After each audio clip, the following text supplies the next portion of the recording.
Let's step away from the polished modern-day press briefings for a minute.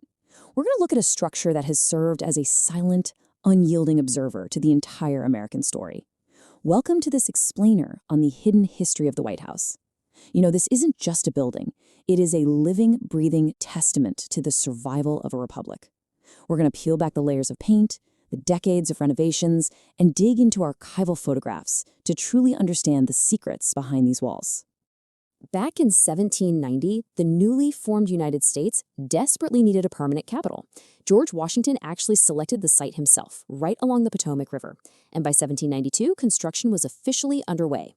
Now, an Irish-born architect named James Hoban won the design competition with this grand neoclassical vision, heavily inspired by a house in Dublin.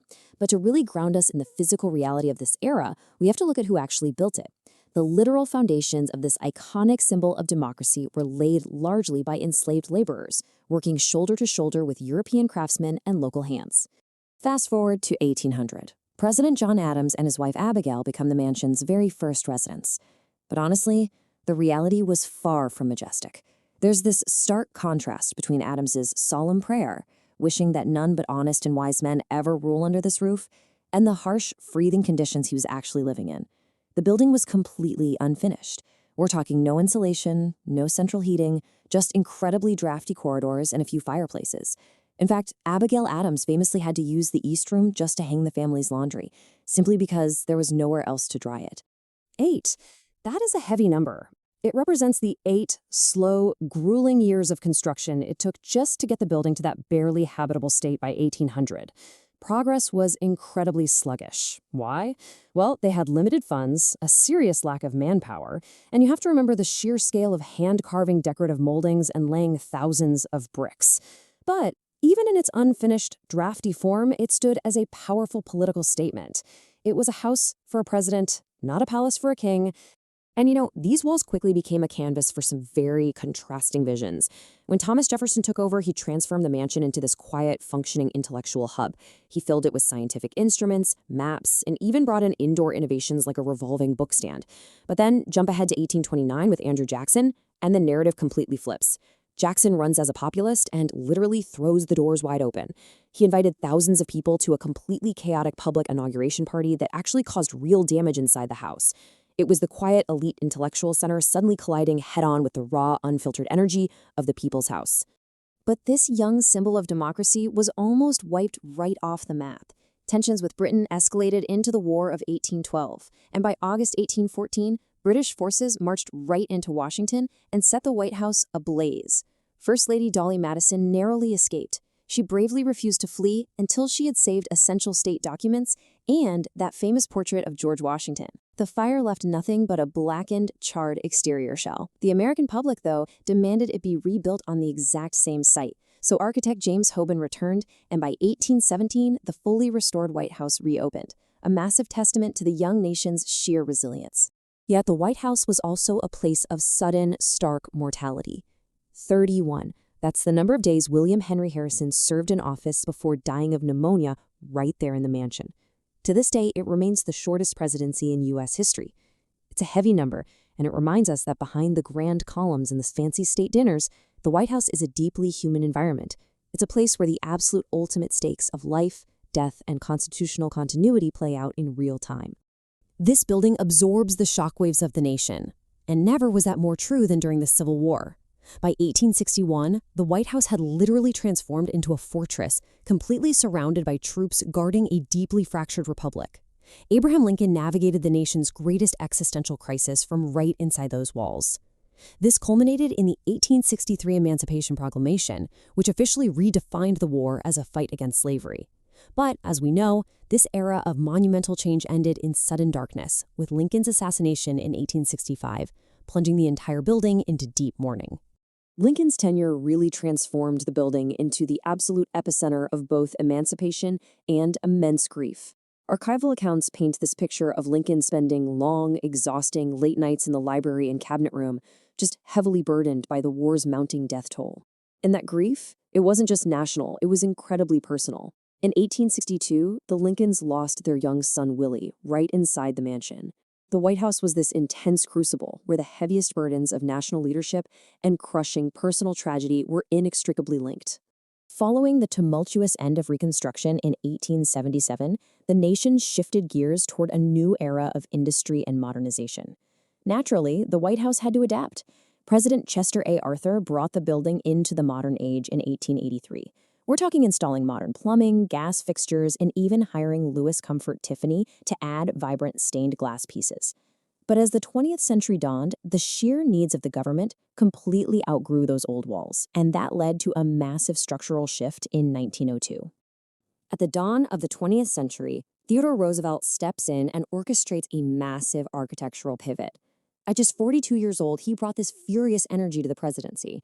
He quickly realized that running a modern global power from a 19th century family home, it just wasn't viable anymore. So he commissioned architects to physically separate the executive workspace from the family living quarters. And that resulted in the creation of the West Wing. It was a definitive, hard transition from a Victorian family residence into a professional, structured working environment fully suited for the 20th century. And it's a good thing they built it, because that newly professionalized space was soon put to the ultimate test. In 1917, as the U.S. entered World War I, Woodrow Wilson utilized the mansion as a literal command center to mobilize the American economy and military. But the narrative takes a really quiet, dramatic turn post-war. When Wilson suffered a debilitating stroke, he governed in strict isolation from his private quarters. His wife, Edith Wilson, stepped in to unofficially manage a lot of his presidential duties. So for a time, the White House became a seat of quiet, totally unprecedented power held by a first lady. The decades that followed brought back-to-back existential crises to those doors. The dark days of the 1929 stock market crash under Herbert Hoover saw public confidence seriously erode. But in 1933, Franklin D. Roosevelt took office and utterly transformed the atmosphere of the building. Despite being paralyzed from polio, FDR projected immense optimism. He used the White House as a broadcasting hub, speaking directly to the American people through his radio fireside chats. He drove his New Deal reforms from there, right up until the devastating attack on Pearl Harbor in 1941 thrust the mansion straight back into a war footing. By 1941, the White House had to adapt all over again, establishing the famous map room. The mansion was locked down under incredibly tight security. They drew heavy blackout curtains over those historic windows to protect against potential air raids. Inside, FDR held these highly secretive late-night meetings with military leaders and foreign diplomats, including Winston Churchill. At this point, the White House was no longer just a home or an office, it was a hardened bunker, orchestrating a global allied strategy. But here's the thing. Decades of constant use, hastily added renovations, and heavy foot traffic had taken a hidden, massive toll. 3. That is the number of years it took to completely gut and rebuild the interior of the White House. See, in 1948, engineers gave President Harry Truman a terrifying warning. The building was in danger of imminent collapse. Literally. Leaving only the historic outer stone walls standing, workers spent 3 full years installing a modern steel frame. Truman actually had to move across the street while the very heart of American power was hollowed out and entirely rebuilt from the inside. Once it was rebuilt, the White House truly became the nerve center of the atomic age. Jump to 1962, during the Cuban Missile Crisis. The cabinet room became the site of these unimaginably tense meetings as the entire world stood on the absolute brink of nuclear annihilation. President Kennedy addressed a terrified nation live from the Oval Office, urging calm. The successful resolution of those 13 days absolutely cemented the White House as the ultimate command post for global survival. Moving into the late 1960s and 70s, we see a period defined by intense friction, both inside and outside the gates. Picture this juxtaposition. Inside the East Room, Lyndon B. Johnson is signing the historic Civil Rights Act of 1964 and the Voting Rights Act of 1965 alongside civil rights leaders.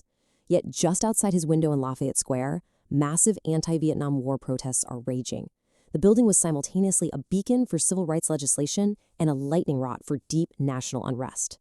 And this era of unrest ultimately culminated in a moment of unprecedented constitutional gravity. In 1974, following the intense investigations and secret Oval Office recordings of the Watergate scandal, Richard Nixon announced his resignation.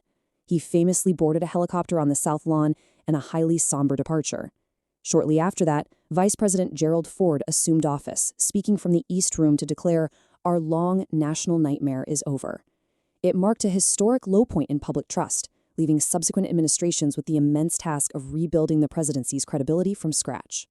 Through the late 20th and early 21st centuries, the mansion continued its role as the nation's anchor.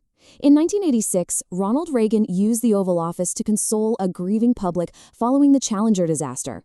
In 2001, after the devastating 9/11 attacks, George W. Bush addressed a shocked nation from that very same desk, as the White House perimeter was permanently hardened with concrete barriers and restricted airspace.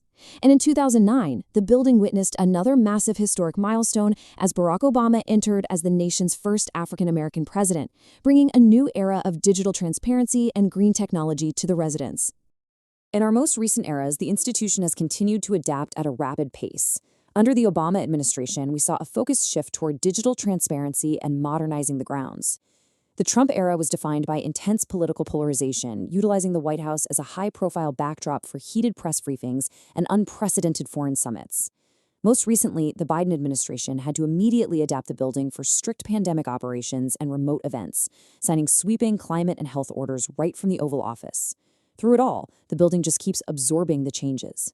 Which brings us to today. And it leaves us with one really powerful final question. What will the next century of history etch into these walls? Through fires and wars, through scandals, protests, and profound moments of national healing, the White House stands as the ultimate silent witness. It is so much more than just a residence or an office. It's the physical embodiment of the continuing American experiment. As we wrap up this explainer, I want you to think about how this building will continue to adapt to the crises of tomorrow. Because one thing is for sure, the story of the White House is far from over.